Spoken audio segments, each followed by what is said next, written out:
feels a little bit weird because like there's no mic and like not really used to speaking in this location. And so I have a few 35 milliliters film photography like showing up here, and it's a part of my series called Crystal Seals.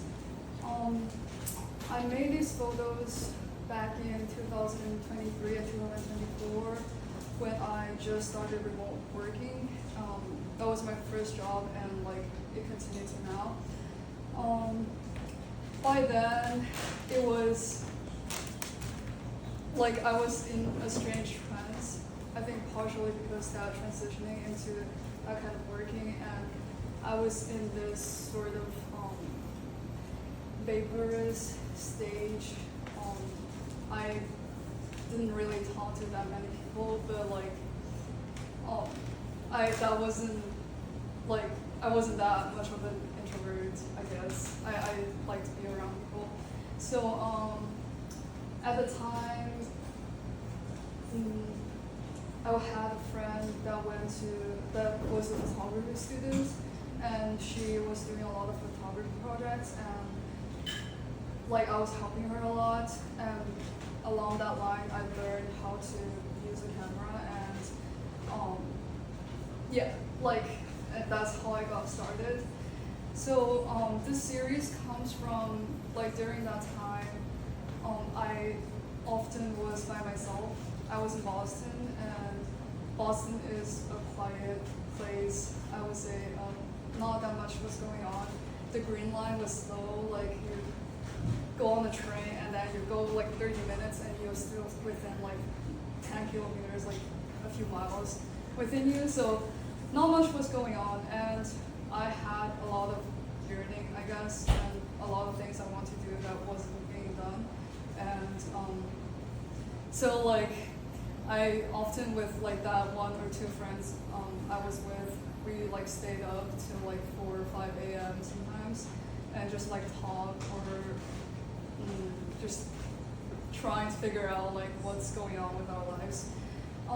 So a lot of time when I fall asleep, I enter this like almost like dream like states, and when I wake up, it was almost as if it's like I erred out from my dream, as if like I was like lagging out from the dream, and the unsatisfaction that was in my dream like latches onto me after I woke up, and since there's not much going on, it like sticks with me when I sit up from the bed when I'm like staring at the ceiling on the wall. And yeah, so that was this is like a result of that kind of feeling that I have. So I have a few writings that I had with me when I was thinking about this project, and this piece is called Blue. I am ashamed of waking up. Blue window sill only allows me to see so far. It's a mist, a cloud, a fog. Escapes the scenes of my dreams, pouring over to the pale stagnant ceiling. My fingers drenched in coldness, mind pressed into one monotonous line. Don't know where I lie, don't have a place to go. Front and back facing the same emptiness. It seems that I'm still stuck in this blue. And also another writing that I have with it, it's called Dawn. Early in the morning, I wait for the dawn to hit. Wait for the cream beam to brush through the outskirts of the window, slanting, drifting by. Somehow when I observe it, it remains still and silent, as if we're playing 1, 2, 3 with a map. It completes the route unnoticed, leaving the siren soaring outside on the road. On the couch, crouched up, some parts of my body always experience a pain, either back, spine, or pelvis. A slow hand pushes down my heart, pushes down my body below. into that fabric my skin is attached to. Beyond that fabric, there's nothing. A complete hollow, voided space where the cream leaks into and feels. Nothing to drink or consume, no one to talk to. The ultimate nothingness. The reason why my bone aches. When I leave my bed, it's because someone, something fills me with colors. I have a few other images that I didn't print out, and not sure how to display them yet, and so it's not really anywhere to do them. And I think actually I have, since I moved here, I've been feeling that like the fogginess that I had in Boston like left me. It may be because like it's moving faster here. Maybe Boston is just not fitting my feng shui. But yeah, so I'll figure out a way to display my work in the future, and I'm looking forward to hear what you guys have. And yeah, I'm glad to share everything with you guys. So like, Yeah. Sorry. Good evening, everyone. And thanks for calling for Curious Station and asking sisters to give us this opportunity. And yeah, I'll just tell my story, the story about my works. So I used to be a curator and art historian. I grew up in China and accepted traditional education, the masters, doctors, then study in France and Italy. Normally, I should be a professor in university or a scholar or curator or researcher in museums, things right. But I stopped everything since the pandemic. Yeah, I was always like challenging the rules and think about the system. Since you can tell I was a rocker 20 years ago, so after I tried many things, learned many things that I like.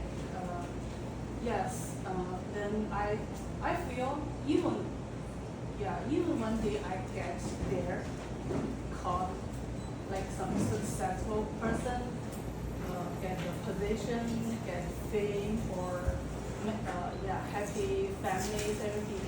I still won't feel enough. So I'm thinking about things outside. People think we should have, or what we should be happy if we have, and the inner side. So since then I start to study meditation.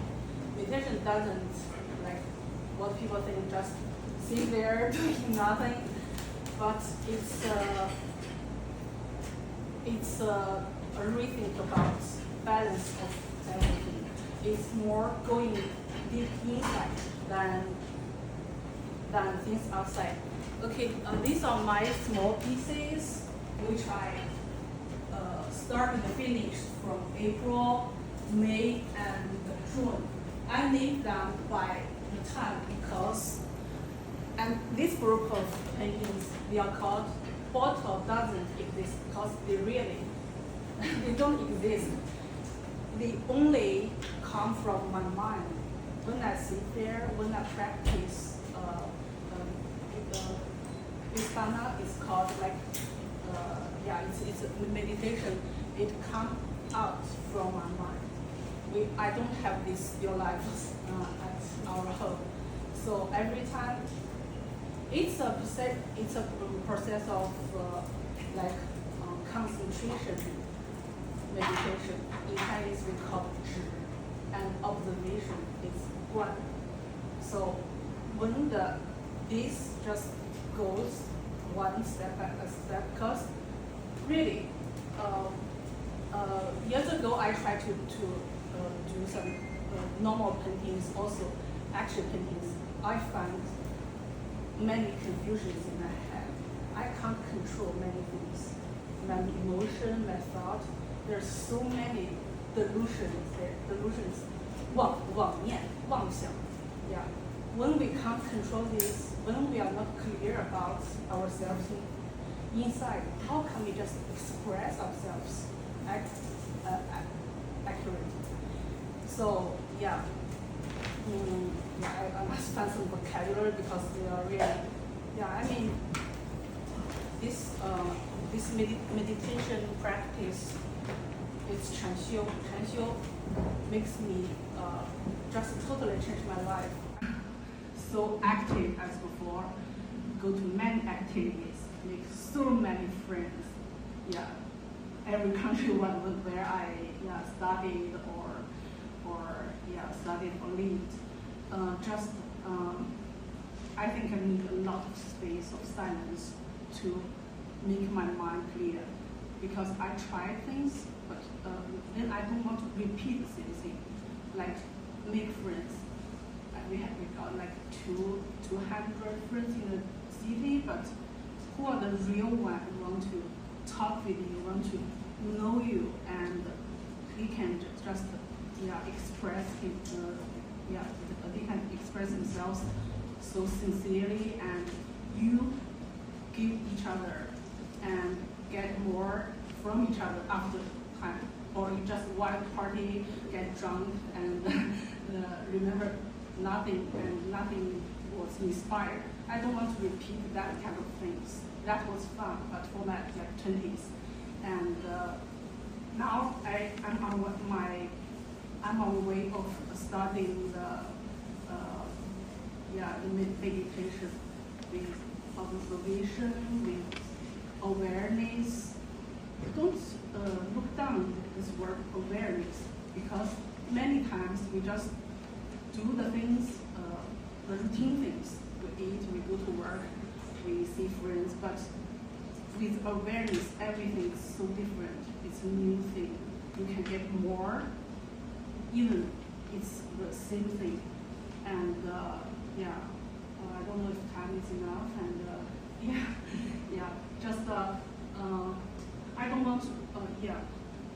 I have seen like millions of work as my major was art history, and I have visited all of the best museums in the world. I know what good art are, but now, even I was never trained as an artist in my way. I have seen things. I really want to express what I feel and want to communicate with friends here, and even 1 minute to think about, maybe not the business thing, not just rush to grab everything or just go straight to the succeed point. But myself, my real insight, that is important, and stop for only seconds to think about this. And if we do the most simple things in our life, just grab a glass of water to feel that, and to feel the touch, feel the everything. And when we speak to someone, we look at their eyes and really want to care people and want to, more sincere. That would be change. That will be what I want to try here. And just like we started from the heart central thinking, like form is emptiness. Emptiness is form. 色即是空，空即是色 means we can enjoy every leisure of the life, but the good food, the nice image, everything, but maybe that they are not only that, but more just don't addicted to that. Enjoy, but not to be addicted. Keep the proper distance. Then we can really get the real point. Okay, you're welcome to talk to me later. I didn't know I should speak this in English today, so maybe my vocabulary is not enough. but I really want to do more. Just more, but it's a note of what I'm studying now. Yeah, I'm thinking about doing more exhibitions, but not like the work before, just work by work, not that way. Really, the thing I want, and yeah. Okay, hope to talk to you later. Thank you. Oh my God. Hello everyone, my name is Zahan, and I have a day job as a data analyst. I work in finance, and this is actually the first time I talk about my art, and the first time my art actually got selected into an exhibition. So a little bit about myself. I got my bachelor's and master's in economics, and I didn't really have any background in art. I did study art for a really short period of time when I was in primary school, but then my parents decided I have to follow a really normal path, so they just fired that drawing teacher. But I was always wanted to be an artist because I was a fan of animation too. Why I started to draw again was because I came to New York in 2020 during the pandemic, and I didn't know anybody in New York, so I was all alone, and because it was pandemic and I worked from home, I didn't really talk to anybody, and I feel very isolated. So that's when I started to paint again. I think I took a few courses at SVA, Continued Education programs. One of the program was portrait painting, so I started to paint some self-portraits. My art is there. It's a self-portrait of myself. And I was like calling someone, but the telephone wire was broken, and in the back it's all myself, my hat. It actually depicts my relationship with my mom. So I think growing up, my parents, they fight a lot, and my mom was this crazy woman, as they say. And so I wanted to become someone that's very different from my mom. I think my personality is more calm and indifferent about everything, because I didn't want to show my vulnerability like what my mom did when I was younger. But like growing up, after I went to college, I started to read a lot of like feminist books, and I started to realize my mom was actually like a victim of this patriarchal system.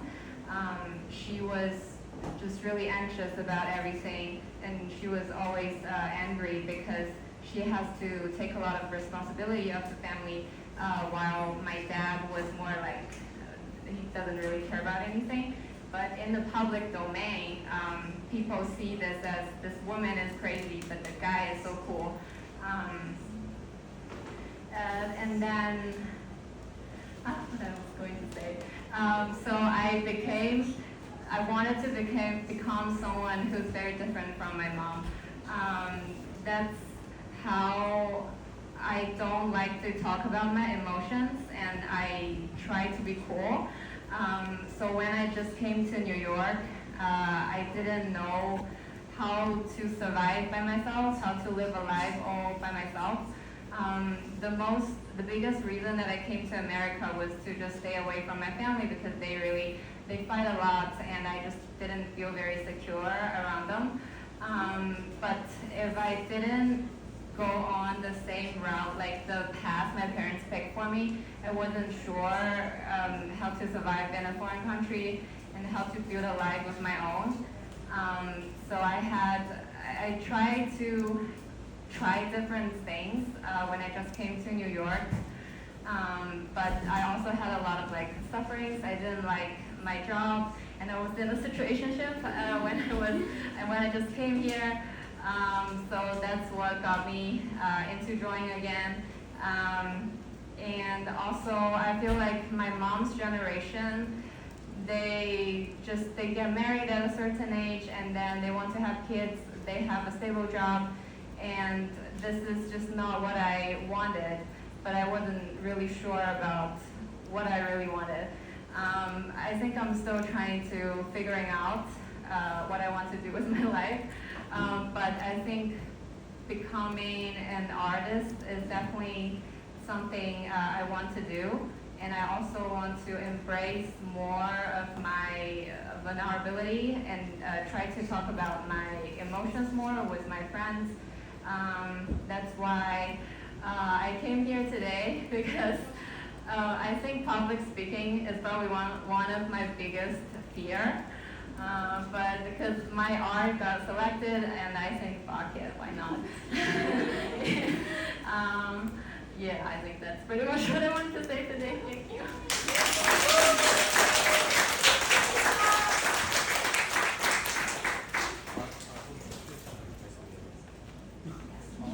Thank you for getting over your fear of public speaking. So is Savannah here?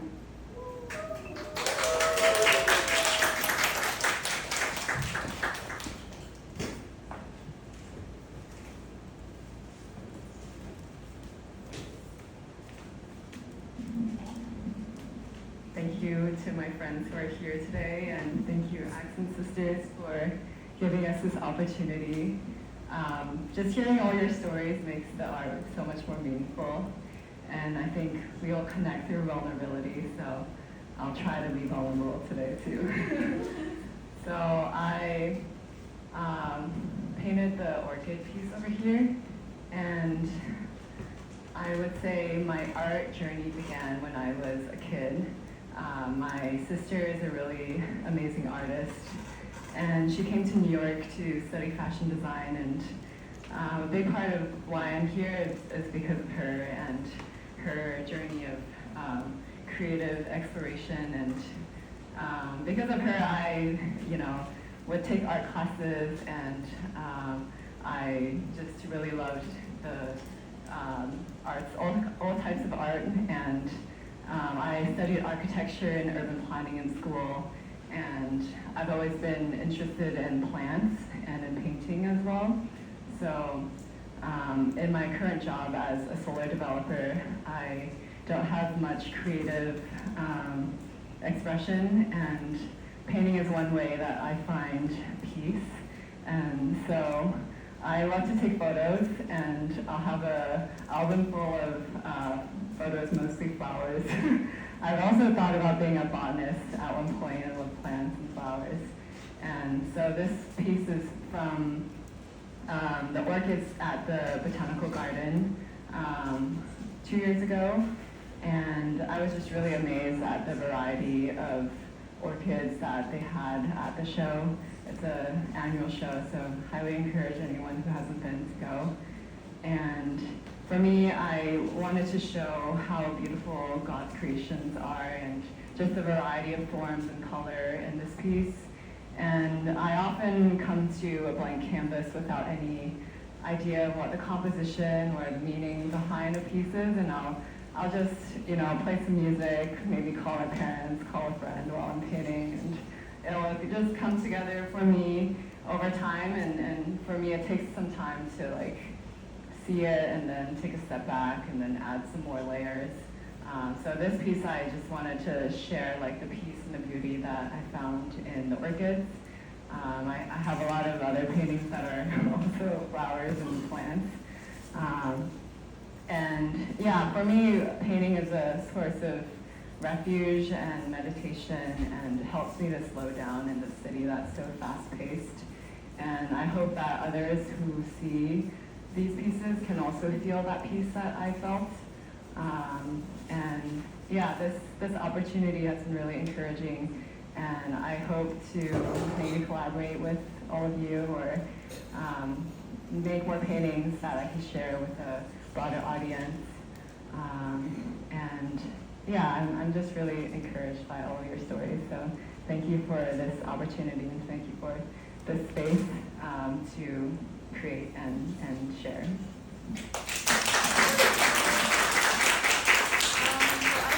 Over there, it's an interactive word called called Go With Your Whole Heart. It is both thrifted. It's a display case I bought from shopgoodwill.com, which is like auctions from different Goodwills. And it's a 24 compartment display case, and I put individual objects in there, either thrifted, gifted, or I made. They range from like a coin representation photo of like a speech. I was given a coin when I gave speeches at my college where I had a breakdown, but was invited later to speak on my mental health and my journey.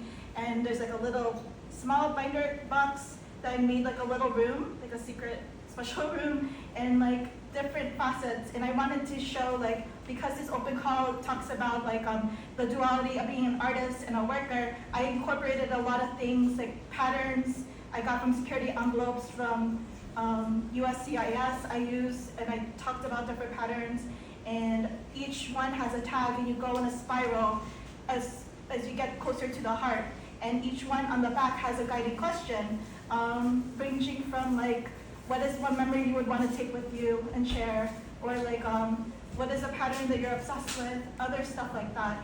And then there's a columnar pad which you use for accounting, and I don't use it myself. I'm a law firm office assistant, and I thrifted that, and I took like exhibit label cutouts from past cases that were gonna be thrown away, and I cut them out, and I used them to like correspond to the items, and I glued like dollar store coin envelopes, and I took the pages from passports. The client was so nervous about getting a visa, he scanned every page of his passport, even though it was completely blank and it only had the passport number.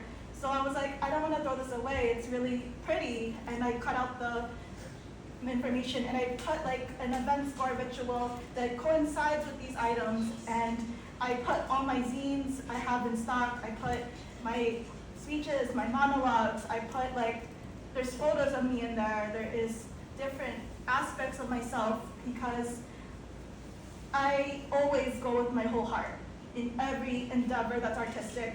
Even I work really hard. When I love really hard. I overdo things a lot, which is maybe what you'll see there. It's very messy, it's not finished, and I'm really pissed at myself that it's not finished. I don't give myself grace, and I think a lot of people here can relate to that, especially when it comes to the art. It's not enough, and I realized that when you're insecure, nothing is ever enough. There's no filling that hole. You could only do that yourself. You have to give yourself grace, and I'm learning how to do that.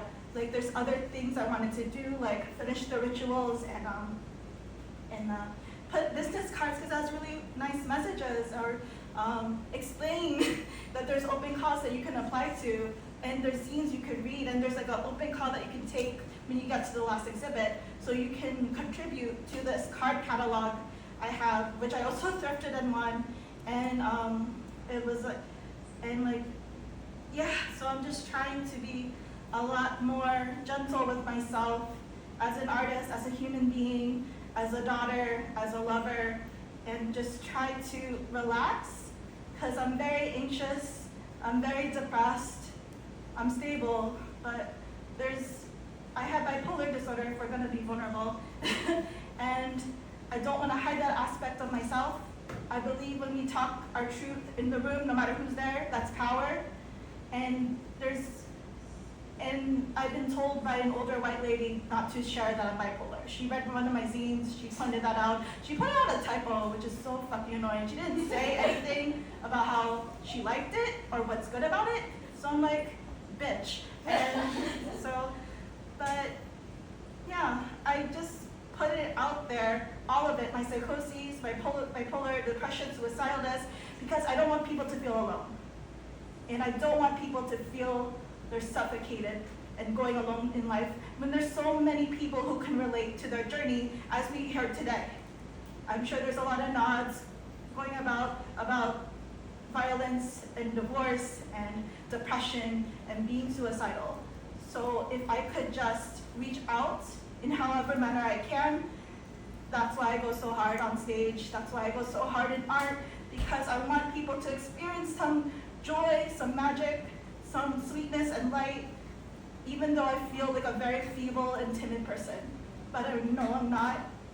And it takes a lot of time and therapy to realize and to actually hear other people tell you you're wonderful, you're great at art, you're powerful. That's most repeated, and I'm scared I'll never be able to accept that about myself.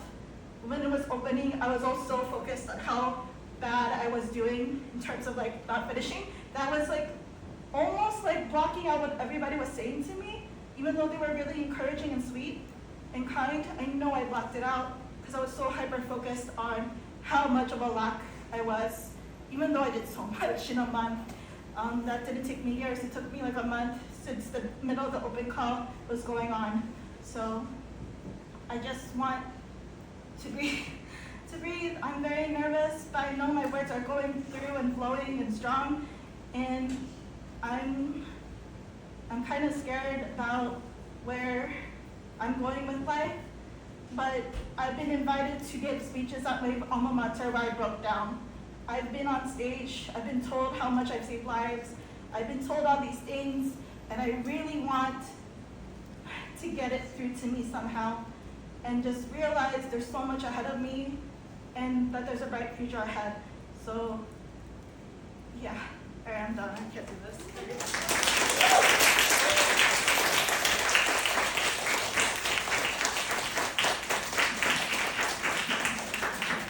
Irene. If you guys haven't seen her book yet, it's very much like a labor of love. So you could easily spend like an hour just looking at everything and all the effort that she put into fill with your heart. So next up, we have Sid.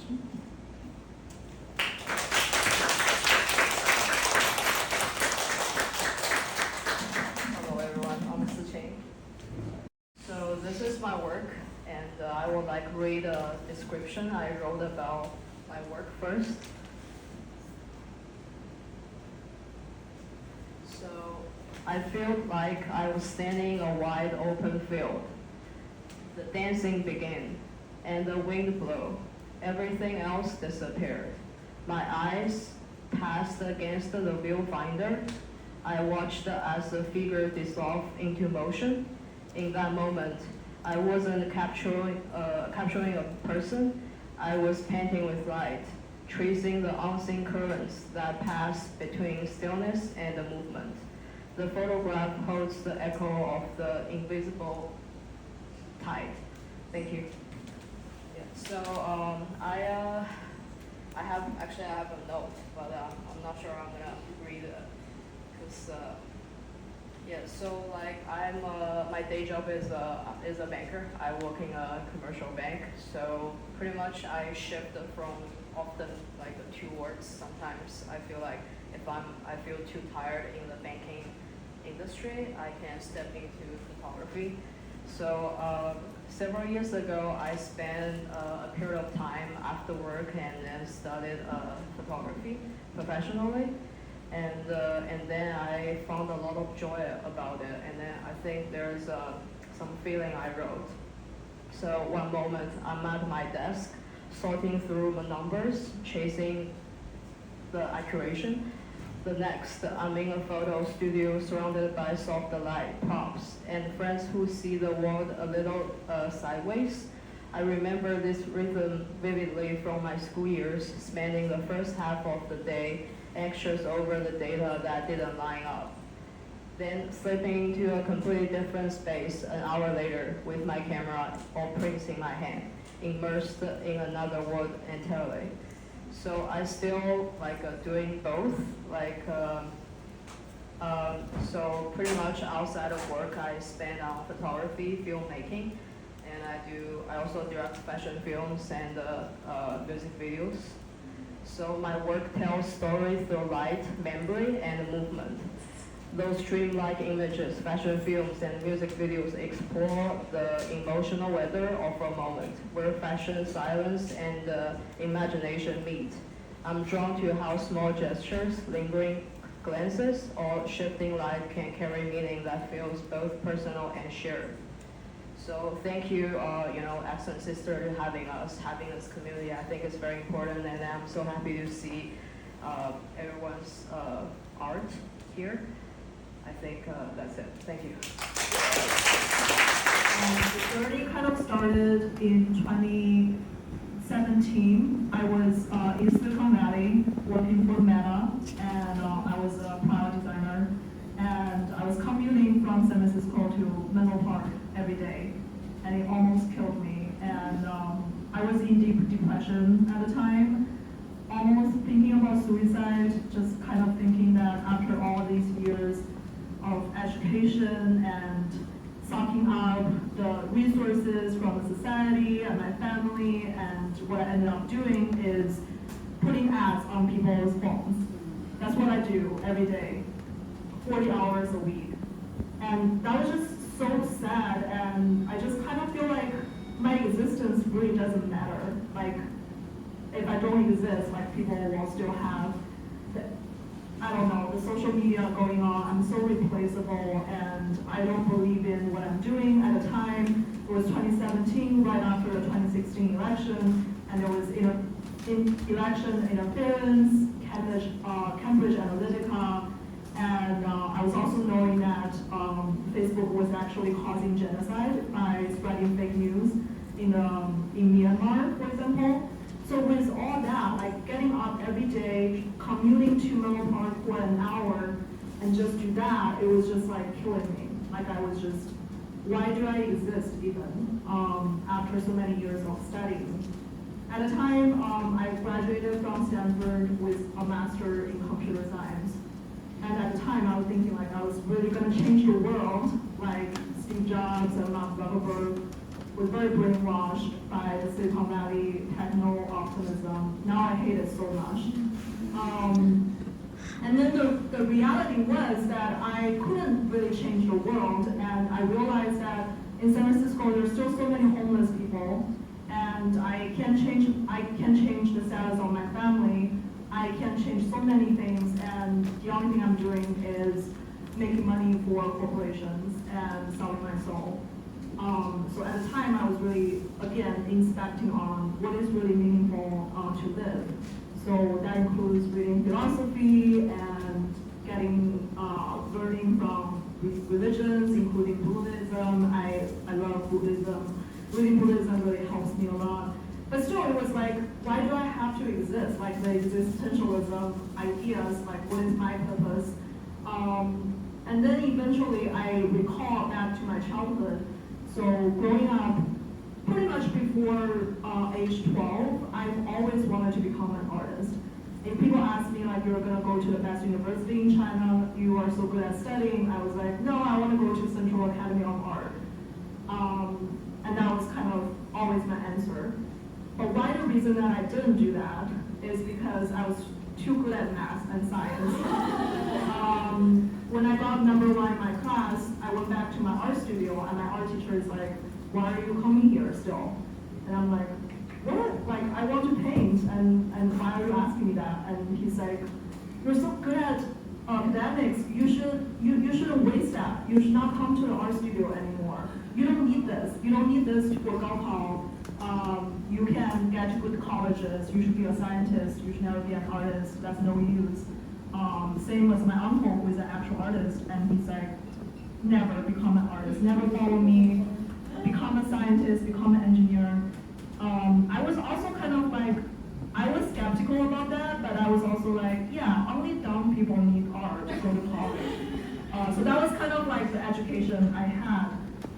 So I went to software engineering for college, and then computer science for my master's. And also there's this feminist kind of twist that I always want to prove to other people that women can also do STEM really well. I was almost like one of those few people. I was actually number 1 in my department in my undergrad as well. So I kind of like really just loved the competition for competition's sake. Like I want to wing it, but I didn't really like it. I didn't like coding at all. So that kind of led me to Silicon Valley. And then I was like, I fucking hate this. And so what should I do? I want to go back to art, but I don't have education. But the tech job afforded me to travel around the world. So that was nice. I traveled business class to London and look at exhibitions in Royal Academy of Art. So I get my MFA in that way. I study myself and I travel around the world, look at the best collections, read and talk to people.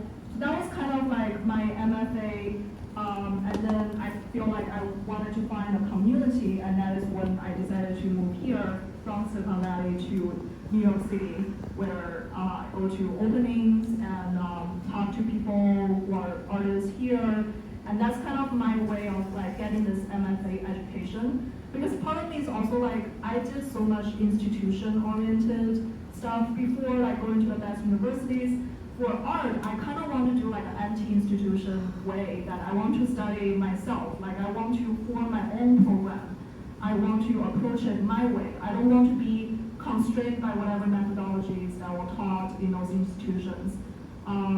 So that's kind of my art practice now, which is like very self-formed. So this particular work I have, like, is the one on the white iPad in a corner that has a black and white video.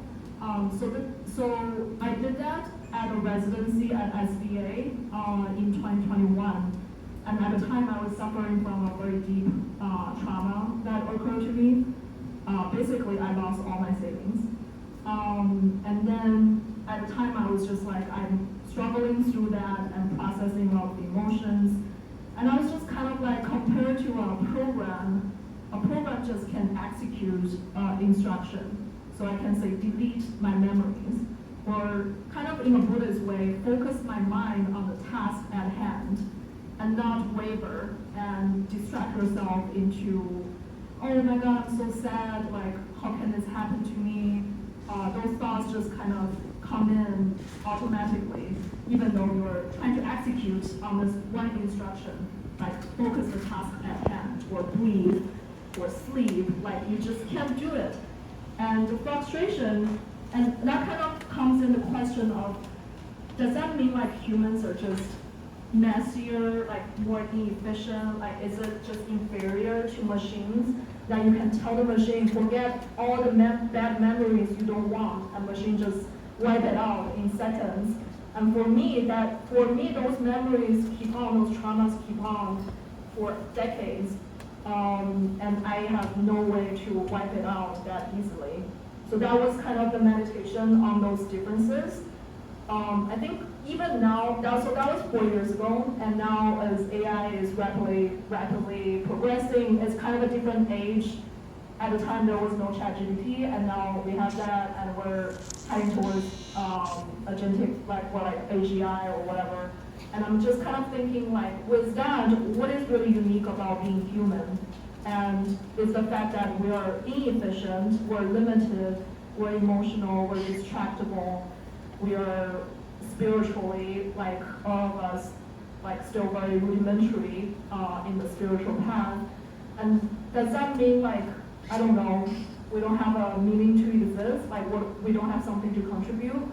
Like, what is that, still being a human? So that's still something that I'm thinking about. Currently, I still have a lot of problems with practicing art in my free time. I only have fragmented time at night on weekends. So if someone has, I don't know, like tips and tricks for you to have a more bigger continuous chunks of time to work on your art, we can talk about it more. Yes. Thank you.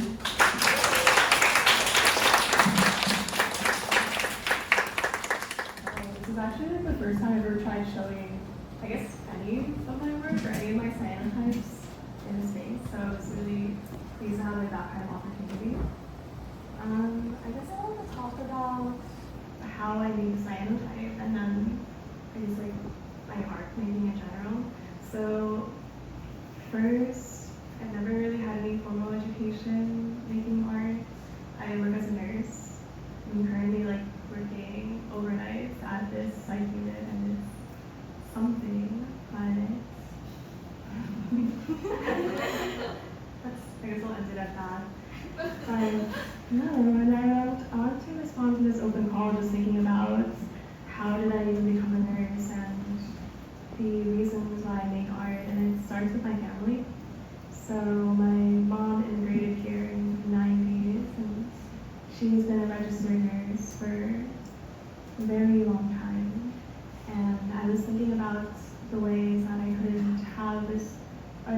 have the opportunity to study in the U.S. and have an art practice only because my mom worked really hard. So that cyanotype is called Origin, and it uses these 3-4 photos of my mom in her early 20s, graduating from nursing school, where she's assisting in a live birth of a baby. And whenever I make my cyanotypes, or whenever I make poetry or any form of art, I just think about like these photographs that my mom took in her 20s, just being young. And it's something, whenever I hear stories from my family, or go through these photo albums, I feel like I'm the only one who's going to remember or carry these stories into my adult life. And that's something that makes me sad, is that working in the medical field or just working hard in America, that these like stories of like immigration and their own like youth is just going to be like wasted into the past. So I was looking at cyanotypes as just like in one of these older like forms of archiving, so I could, I guess, like recreate and savor like these memories that my parents have. Personally, I like fabric as like a medium that's like very tangible, as opposed to like these disintegrating photographs in an album. And it's also accompanied with my own like confessional, I guess, about how it feels to be in my 20s at the same age that my mom was when she first started nursing. I don't know. It feels weird working, and it also feels weird like thinking of work as an art practice too, or something that kind of just informs the way that I'm moving through the world and wants to use it too. I don't have that much else to say about our practice, but I did want to read a short poem that was about my mom too. And it's called "The Laundromat Became Our Church." For practical reasons, my mother and I moved my Sunday specials on Tide Pods and reduced dryer fees. We assumed position for the morning ritual. My mother nesting to one of the plastic chairs reserved for the elderly. I filled the socks and watched her finger her mother's rosary. The sputter of her lips and clicks of her tongue replacing language. She rolls each bead between her fingertips as Christ makes his final journey, counting his steps as if they were pearls or fine pills in her swollen hands as mine sweetened with softer residue. She catches her breath suddenly as if choking, only to let out a deep sigh. When she smiles, I know that means he's been crucified. She presses a cracked kiss to his etched feet, but then releases him to swing on his chain. I'll leave it at that. Thank you.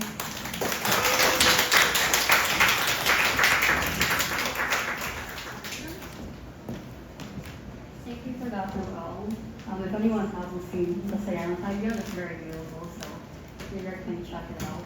And if there's any artists who haven't signed up yet, but like you want to talk, just like talk to me on the couch, so now you can put you on the list.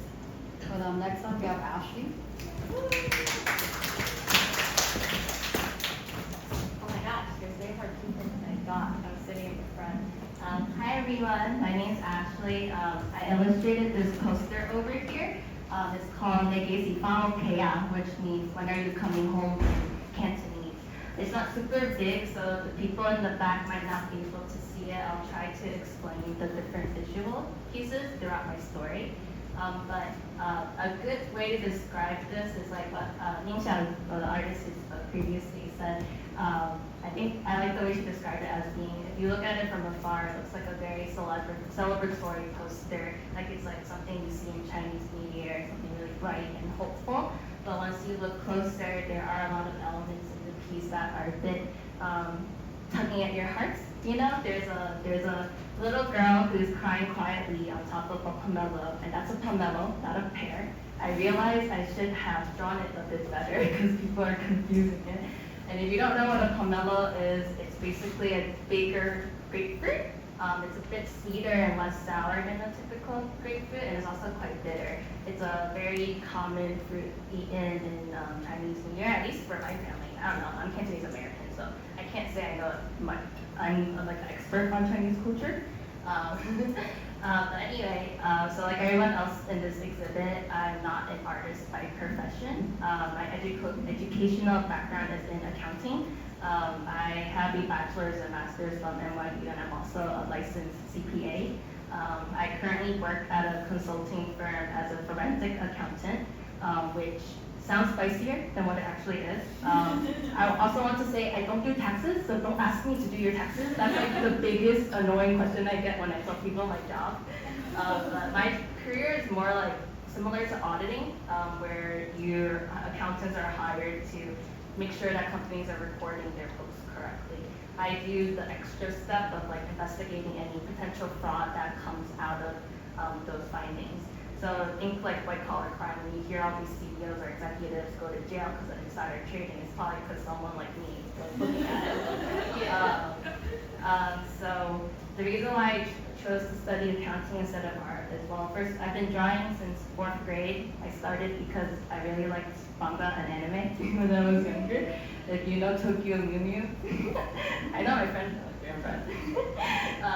That's why I started drawing, but I just never even dreamed about being an artist when I was young, because it was just more important for me to figure out how to take care of myself, because I didn't really grow up in a very stable environment. I would say that I had a pretty non-traditional childhood if you think about the typical Chinese American immigrant story. My parents immigrated to Sunset Park, Brooklyn in the 90s, so if you're familiar with Bataido, that's like my hometown. They came, I came pretty soon after they arrived, and I guess my mom birthed me after.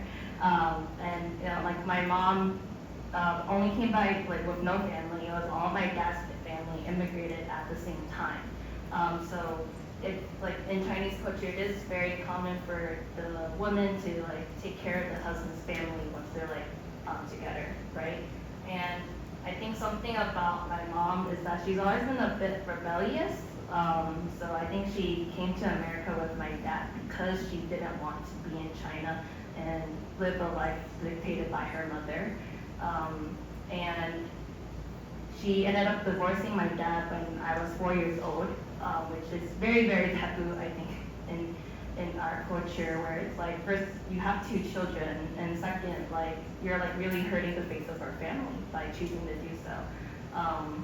So even back then, I don't know, I just think that I was kind of born with more empathy, I guess, for my parents, because I have one older brother who's like my full-blooded brother, and the way that he reacted to divorce was much different from me. He was very angry, like he refused to see my mom once he found out that like this was all happening. But me, on the other hand, I was just like, oh, okay, mom and dad are going through something. I don't really truly understand what it is, but I think somehow I told myself like, okay, since they're going through it, I'm just gonna make sure I'm a good girl and study and not be a burden to them. It's not something anyone told me to do. It's just something that felt right to me since I was young.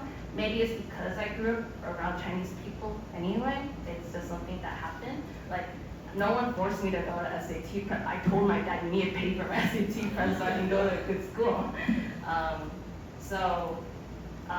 But when they first divorced, I ended up living with my grandma on my dad's side, because again, all his family was here. And I didn't really see either of my parents that much. Despite that, well, I saw my mom on the weekends every now and then, because she couldn't live with us.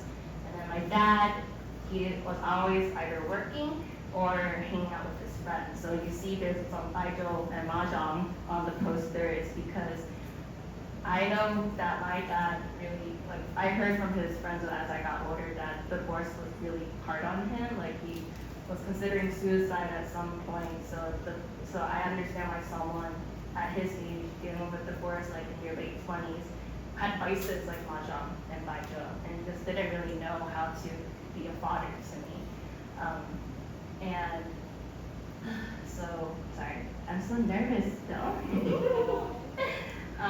But yeah, I just like the way that I dealt with it mentally was, I think I just repressed a lot as a child. Like I just told myself like, hey, this is happening, but I don't really know what to do about it, so I'm just gonna move forward. And repression has a habit of coming out at some point in your life, I think. So I made this piece last year when I was going through a lot. Like I just got out of my first long-term relationship. I was taking medical leave from work like for the second time because I deal with a lot of anxiety, and then I ended up starting to get panic attacks because I got yelled at work, and it felt very unfair that that happened to me. So I don't think a lot of people know this, but when you repress anger, it does actually create a lot of anxiety in you. And I think the one thing that was really missing from my childhood was the ability to express anger, because anger was always something very violent and scary for me, whether it was when my dad was drunk or if my older brother would just beat me up for reasons, for no reason. So those things happened to me. Where's I going with this?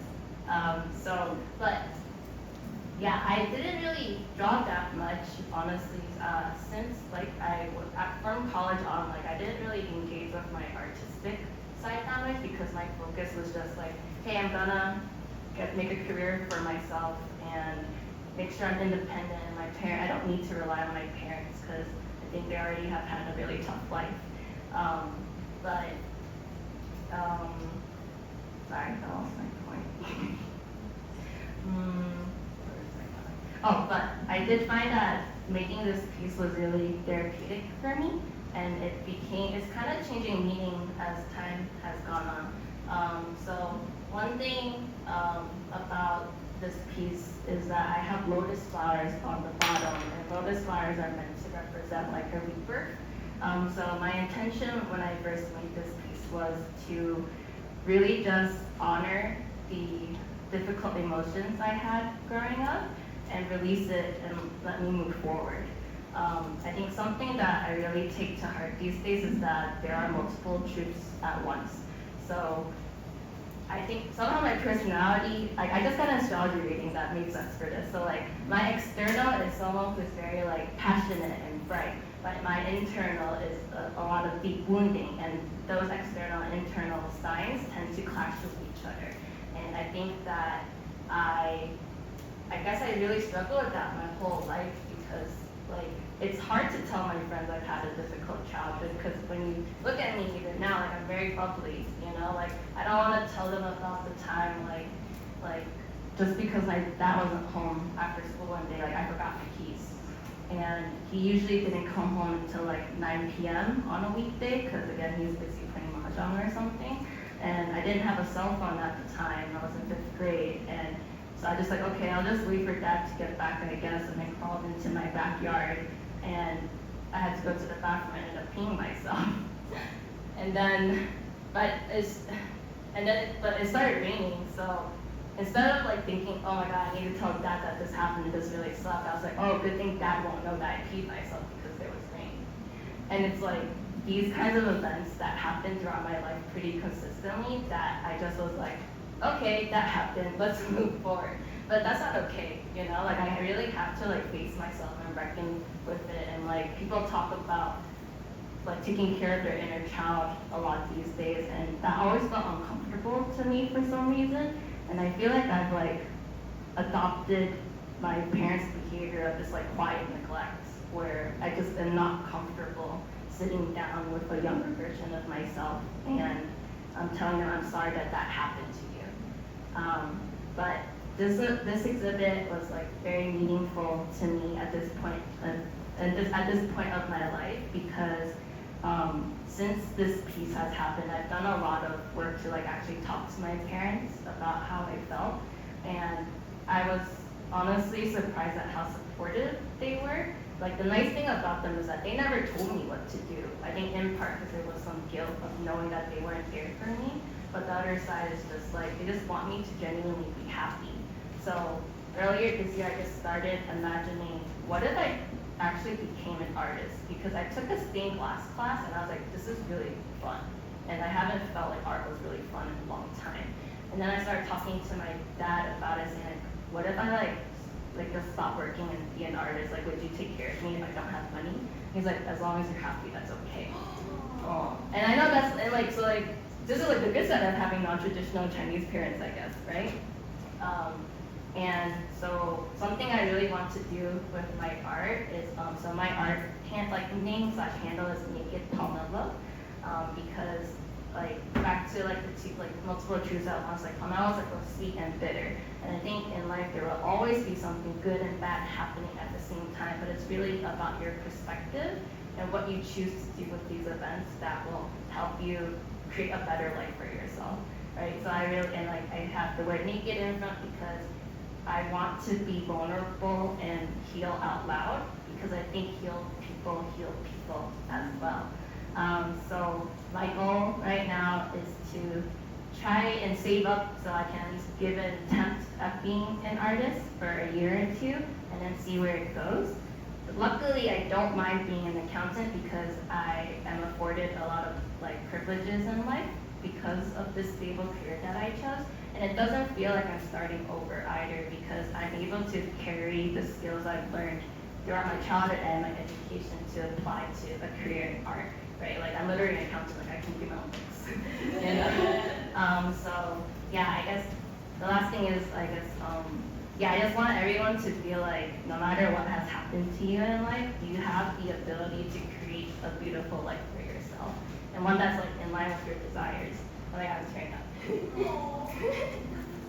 Because like there will be hard work that comes with it, but the biggest thing I'm thankful for is like since I started like honing in on my art career, I've seen so much people support me, and it makes me feel so much more encouraged.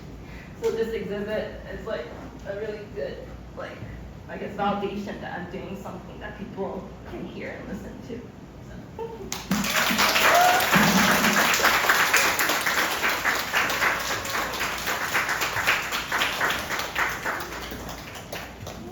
Thank you so much for sharing. I think that makes a shoes in a bit. But I'm really glad the exhibit meant so much to you, and it's encouraging you to do your art after this. So next up is Ira.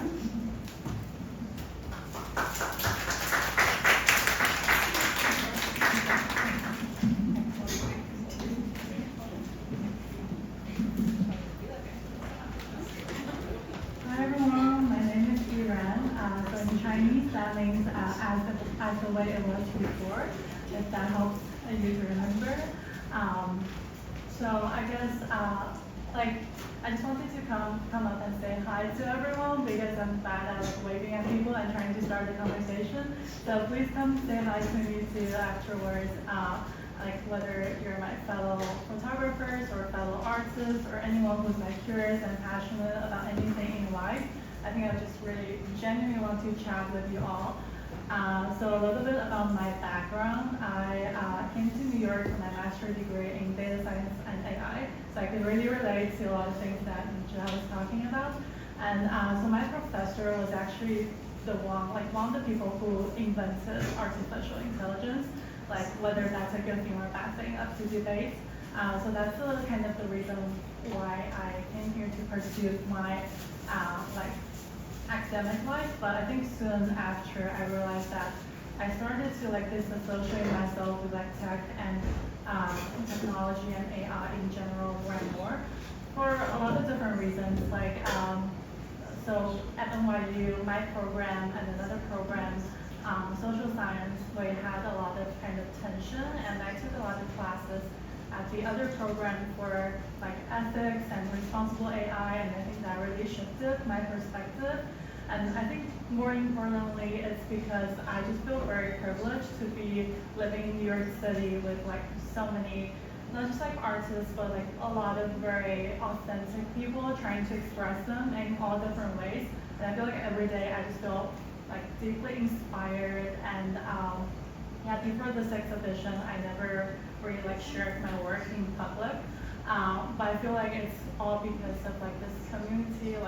Shout out to Accent Sisters and all of you artists kind of encouraged me to do things in that way. And I think I wanted to say more about my photograph. So that's black and white film photograph that I made at Coney Island, and I was taking a class at ICP. The class was called Exploring Love and Intimacy in the Street.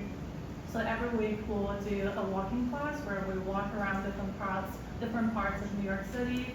I'm trying to like search for, like identify and capture that moments of love and intimacy.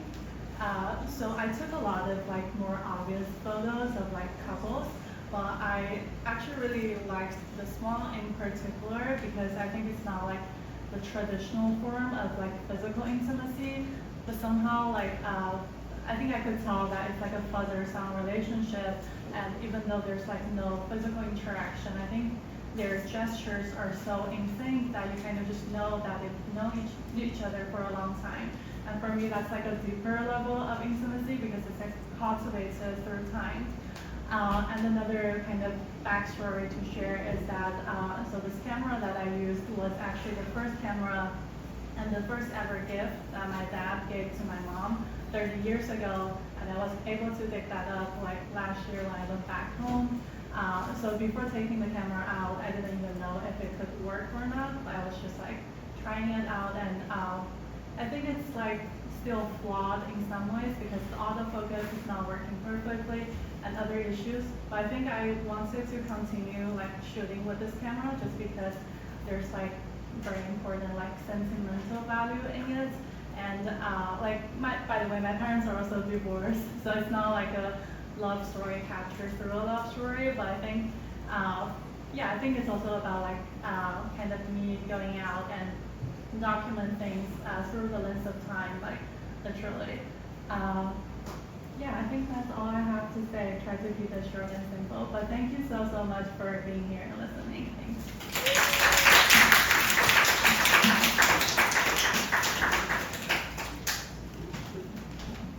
You, for the artist already know this, but most of you submitted like different works, so we only have to pick one.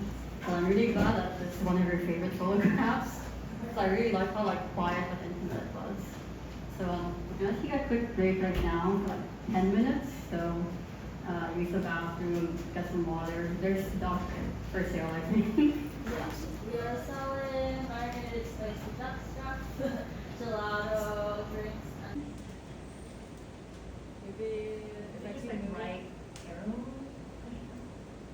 Oh yeah, hi. Story of my life. I'm this little kid right here. Born and raised in Vietnam. And I feel like a lot of stories here resonate with me tonight because I feel like the fact you guys are here meant that some of you or most of you are overachievers. Next slide, please. Overachievers. Notice all the certifications that years of study fell through, and I resonate a lot with stories of like, oh, just because you're really good at school and that's what society expected of you, that's how you came to be. That's how I made my way to New York until, next slide, 2024. What happened in 2024? Starting off January with a layoff. And so, which would have been fine. Normally I would have been like, I'll find another job. I'm a capable young woman. But then, starting from then up until May 24th, there was a massively crazy family story that I think people keep telling me I should turn it into a movie one day. But I don't know how people do that, to like remember a time where they literally shed in fear and was wondering how to stay sane and like able to transform that. I'm like, let me just keep it out of the box. This is me trying to catch my breath in one of those days. And then come August, where there was a huge tragic breakup that happened. And in between those and the end of the year, there was a generator guy, which is just a guy who squatted in a building right next to mine and decided to turn on the generator every day at 11 p.m. until 6 a.m. So one could say 2024 was a rough year. But because the year was so rough, I did not have it in me to go through the whole job grind again and be an excellent person anymore. So I turned instead to art, like many of you. Next slide, please. Yeah, so I made a bunch of things. I made this fish clay that is called half salmon skin, half salmon skinned. Like this. Poster, painted a mural, made a stop motion, sewed a pair of pants, made a website, and a film, and anything in between. Yeah, it was a very sacred space for me because some days I'll wake up and I check my phone and there's some crazy message about my family and I'll be like, but then I'll be like, no, I decided to stay safe today and I will indulge myself in whatever makes me feel most happy, and it was making art, and it was crazy to be like, yeah, life sucks, but you can transport yourself literally to a different dimension, and it was great, and I was lost in it. So yeah, after a while, I was like, yeah, I'm running out saving, I should start looking for jobs, but it felt important that I still have space in my life to keep making art in this way, this very like self-directed way, almost self-indulgent way. So yeah, I'm now a part-time research engineer. It started with, like part-time 3 gig with AI, SaaS, B2B, all those BS keywords. But yeah, now I'm working with like a research institution for open science, which I also enjoy. And for the other part-time, I pursue my artistic endeavors. Yeah, I guess that leads to the next slide. I want to talk a bit about the film that is exhibited in the room right now. It's in the little laptop over there, in case anyone would see it. To be honest, the film is called Fur Dance just because I wanted to have it called Fur Dance, but I didn't want to use English, so it's like Fur Ellis, Fur Dance. Yeah, next slide, please. Maybe I want to just like talk about the main theme of it and dissect some of the scenes for you guys. Yeah, like similar to when I went to the Met, I was so struck by how judgy the statues look. It just kind of like put on a pedestal and looked down on you like this. And so, yeah, it looked kind of scary. So I was like, wait, this is kind of perfect to the metaphor of how I feel at the time. Like, so I can look for a job again, even though I know this thing is feeling right. I still feel like, oh, I don't have the same prestige anymore. What are people gonna think? And like, my parents started asking me to get married, and I'm just a little baby. So the whole first section of it, which you guys will hear a lot of Vietnamese murmuring in the video, those are words of judgment.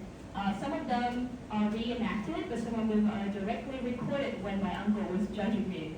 I just pumped him up, and then I slipped my phone under and recorded. I'm like, thank you, uncle, keep judging me. Yeah, so this is the main idea for the first, the video. You'll see it has like an arc with 3 parts to it. So the first part is just judgment. And then, next slide, please.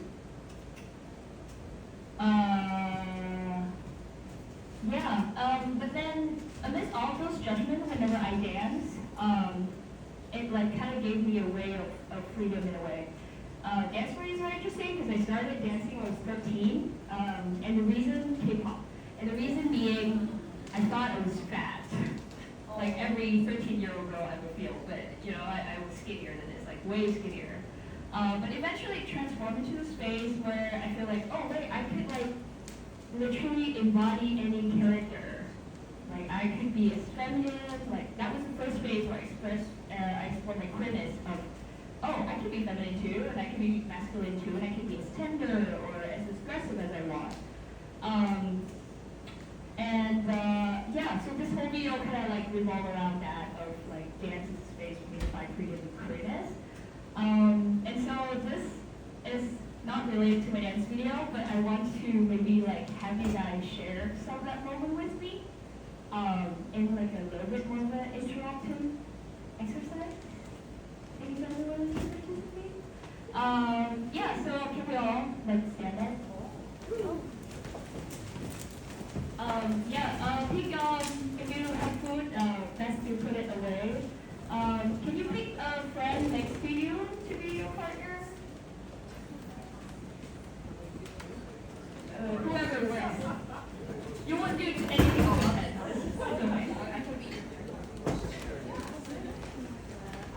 Or if there's odd number, it's also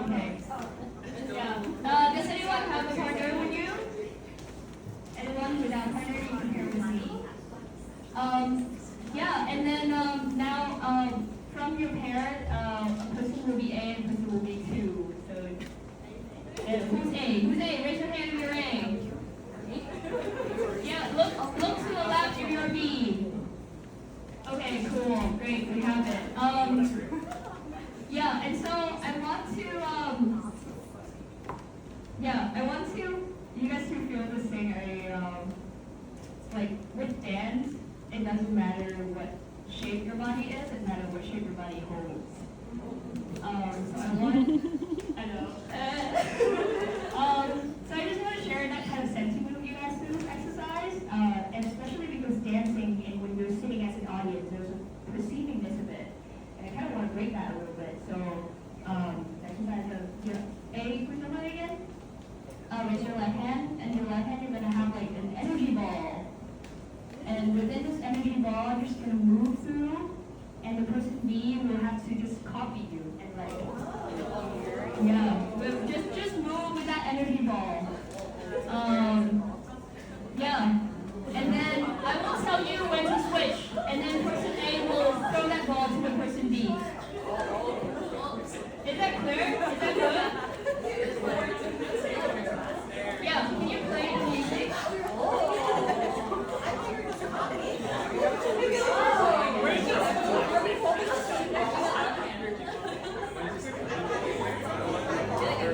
Person A had the ball, and person B just copy.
Watch it. You also witnessed, and you also held, and you also mirrored, and that's what enabled people to want to keep sharing. So I just want to say, like, thank you for your presence. I'm super happy that I got to be here tonight. I feel so inspired. Yay! Thank you.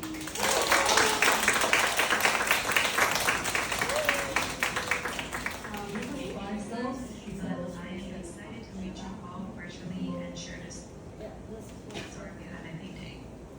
My painting is called Journey Through Seasons. In it, a tiny girl floats downstream on a leaf, drifting past the foliage of all four seasons. It's the culmination of 20 other paintings that I created during the pandemic. Together, they tell the story of a little girl who travels in the forest as time passes. Along the way, she makes friends and says goodbye to some of them. But she keeps going. Spring, summer, fall, winter. The seasons cycle. At the end, she ends up at where she begins, yet at the same time, it's not quite the same. It's a new beginning. I have always seen the little girl's journey as a reflection of my own. I remember my elementary school teacher once said, "Life is a train ride. People get on and off at different stops. Once they get off, you may never see them again." Growing up, I said many goodbyes. When I was 14, my parents and I moved to New York. I left behind my childhood friends and my beloved hometown, Guangzhou. New York never felt like a home to me. Ever since then, I had been a perpetual traveler seeking for a place or an idea where I belong. In the paintings, the tiny girl is born in spring under the care of her mother. In summer, she plays in the ponds and fields and forests with her friends, carefree and full of dreams. In fall, she said goodbye to her friends and traveled alone to further places. She makes new friends later, but in winter they separate again. She goes back to a snowy cave and falls asleep in the cradle of mother. When I was painting, I wondered, is life a circle or a line? When two beams of light cross paths, will they ever meet again? Or can I bend the night against all odds for them to reunite? Is there someone to catch me whenever I fall? Can I be as resilient as the seasons, blooming again and again after every harsh winter? I don't have all the answers, but painting is like a process of affirmation. I want to believe that I can be as resilient as the seasons. I can reunite with my friends as long as I stay true to my passions and dreams. Painting is a love letter to myself, a reminder for me to keep going, to keep feeling. And it's also a love letter to the people who have come into my life. Some of them taught me how to love, some of them taught me how to dream. Some of them broke my heart, some of them made me cry. Some of them I may never see again. But because of them, I feel alive, I feel sensitive, and I'm full of emotions. To that, I would dedicate my love letter. Thank you so much for listening to my story. If you would like to say hi to me or check out my other artwork, you can follow me on Instagram at FIVGHOST, 5Ghost. May we see each other one day in the future. Thank you.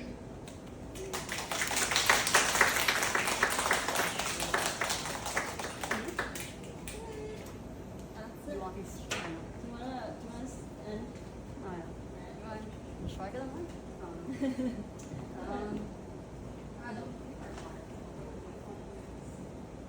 So thank everyone for coming. It's very nice hearing everyone's stories. And I know. It's just a good reminder that just because you have a day job doesn't mean it has to be your entire existence. I don't know. You don't have to be a full-time artist to be art, so I think this exhibit is like a really good reminder for everyone that you don't have to be a campus slave or whatever. So feel free to mingle. We close at 9. So we still drinks, I think.